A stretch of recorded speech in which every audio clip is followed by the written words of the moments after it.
தமிழகம் முழுவதும் முக்கிய இடங்களில் கண்காணிப்பு கேமராக்களை பொருத்த நடவடிக்கை எடுக்கப்பட்டுள்ளதாக உயர்நீதிமன்றத்தில் தமிழக அரசு தெரிவித்துள்ளது.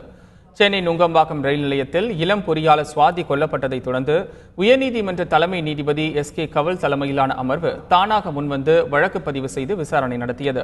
இந்த வழக்கில் தமிழக அரசு தரப்பில் தாக்கல் செய்யப்பட்ட பதில் மனுவில் மாநிலம் முழுவதும் சாலை சந்திப்புகள், பொது இடங்கள் என 72,629 முக்கிய இடங்கள் கண்காணிப்பு கேமராக்கள் பொருத்தும் நடவடிக்கை எடுக்கப்பட்டுள்ளதாக தெரிவிக்கப்பட்டுள்ளது.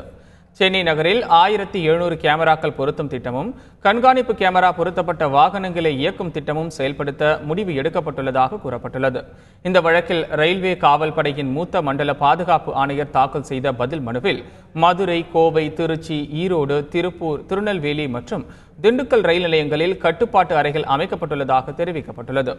இரு பதில் மனுக்களையும் ஆய்வு செய்து இது சம்பந்தமான பரிந்துரைகளை வழங்கும்படி நீதிமன்றத்திற்கு உதவியாக நியமிக்கப்பட்ட வழக்கறிஞருக்கு உத்தரவிட்ட தலைமை நீதிபதி தலைமையிலான அமர்வு வழக்கின் விசாரணையை டிசம்பர் 7ஆம் தேதிக்கு ஒத்திவைத்தது.